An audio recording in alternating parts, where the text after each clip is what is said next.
अगर आप सही खाएं और अपने शरीर के साथ कुछ चीजें करें, आप अपनी नींद की जरूरत कम कर सकते हैं। अब मैं थोड़ा आलसी हो गया हूं और अब मैं लगभग 4.5 घंटे सो रहा हूं।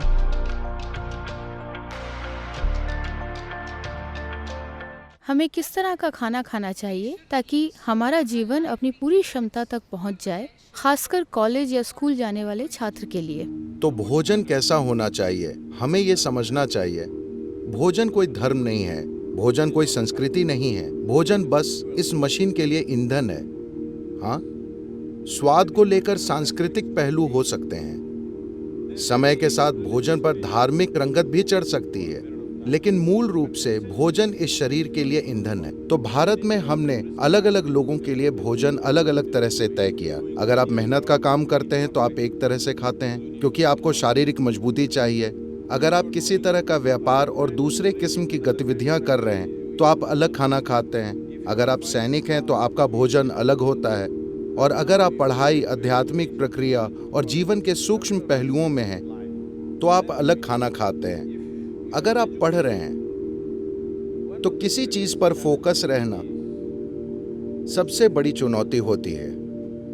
योगिक पद्धति में इसे हम ऐसे देखते हैं, तमस, रजस और सत्व की बात करते हैं। तमस का मतलब है जड़ता, रजस का मतलब है गतिविधियां लेकिन कोई संतुलन नहीं, सत्व का मतलब है पूरी तरह से संतुलित ऊर्जा। सरलता से कहें तो भोजन आपके शरीर में आहार नली से गुजरता है। आपके मुंह से मल द्वार तक एक पाइप है। पाचन प्रक्रिया के अलग अलग चरणों से होता हुआ ये उससे गुजरता है। आपके पास कौन से दांत हैं? दोनों। तो आपको खाना चबाकर खाना चाहिए।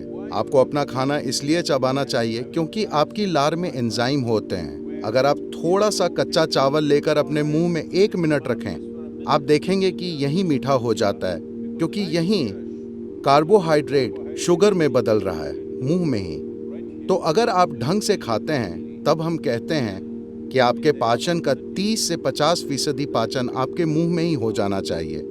तो पाचन तंत्र का ये हिस्सा आधे या आंशिक रूप से पचे खाने की उम्मीद कर रहा है, लेकिन अभी जैसे हम खा रहे हैं, अधिकतर हम न सिर्फ बिना पचा खाना बल्कि आंशिक रूप से नष्ट खाना डाल रहे हैं। तो उसी मात्रा में ऊर्जा प्राप्त करने के लिए आपको भोजन की जो मात्रा चाहिए वो बढ़ गई है। उतनी ऊर्जा पैदा करने के लिए जितना आपको खाना चाहिए, आप उससे बहुत ज्यादा खाना खा रहे हैं। इसकी वजह से शरीर में जड़ता आ गई है, क्योंकि इससे उससे कहीं ज्यादा भोजन को प्रोसेस करना पड़ रहा है, इसलिए जड़ता है। एक बार जब जड़ता आती है तो आपकी नींद का कोटा बढ़ जाता है। आप कितने घंटे सोते हैं?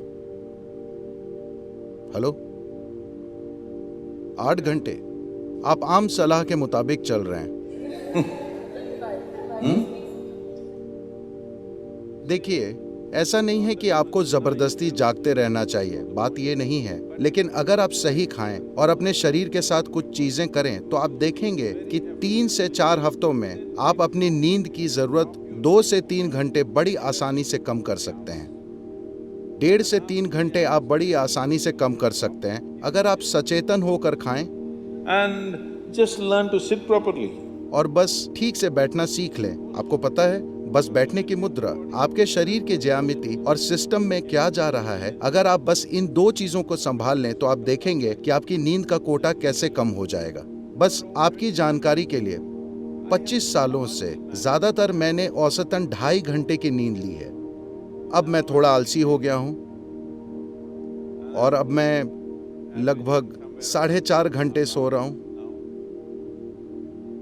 लेकिन हफ्ते के 7 दिन, ठीक है, 365 दिन में बस ऑन हूं, लगभग हर दिन। मेरी बेटी ने 1 महीने से फोन नहीं किया था। मैंने पूछा, तुम्हारे साथ समस्या क्या है, तुम फोन क्यों नहीं करती? उसने कहा, हर 6 घंटे में आप एक नए शहर में होते हैं, मुझे क्या करना चाहिए? मैंने कहा, ओके, ये वाकई सच है।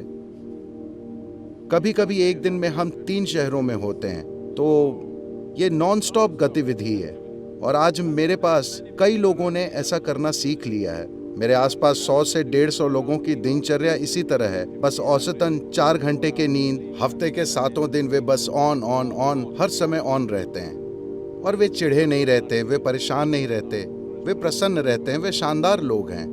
ऐसा इसलिए है, इसके कई पहलू हैं, लेकिन एक महत्वपूर्ण पहलू है भोजन। आप कैसे खाते हैं। सिर्फ यही नहीं कि आप क्या खाते हैं, ये भी महत्वपूर्ण है कि आप कैसे खाते हैं, क्योंकि भोजन एक जीवित पदार्थ है। आप सब लड़कियां एक आसान चीजें ये कर सकती हैं। अलग अलग स्वास्थ्य के मुद्दे हैं, जड़ता और फोकस का मुद्दा है।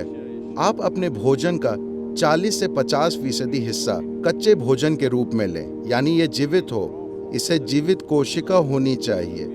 ये सब्जी हो सकती है, फल, मूंगफली, अंकुरित चना हो सकता है। आपके द्वारा खाए जाने वाले भोजन में कम से कम 40 से 50% को जीवित होना चाहिए। आप मुर्दा भोजन खाते हैं और आप जीना चाहते हैं, ऐसा करना थोड़ा मुश्किल है, क्योंकि अब आपको मुर्दे को जगाना है।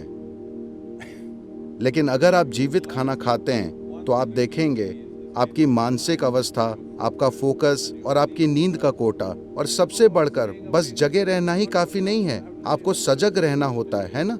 आप कितने सजग हैं, कितने केंद्रित हैं, उसी हद तक इस दुनिया में हर चीज आपको लाभ पहुंचाती है कि नहीं।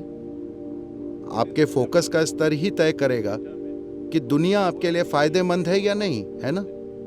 और जीवन का एक और पहलू, भोजन का एक और पहलू, जब आप कुछ खाएं तो उसका जेनेटिक कोड सरल होना चाहिए, मतलब उसका सॉफ्टवेयर बहुत सरल होना चाहिए। सब्जियां, फल, मूंगफली, अंकुरित चीजें, वे बहुत सरल हैं। ज्यादा जटिल का मतलब है जानवरों के मांस का कोड बहुत ज्यादा जटिल होता है। मान लीजिए आप एक जानवर खाते हैं जिसमें कुछ मात्रा में भावनाएं और खुद का जीवन होता है। तो हम इस बारे में बात कर रहे थे, आपका शरीर बस याददाश्त का ढेर है, जिसका मतलब है ये एक तरह का सॉफ्टवेयर है ना। ये सबसे जटिल सॉफ्टवेयर है।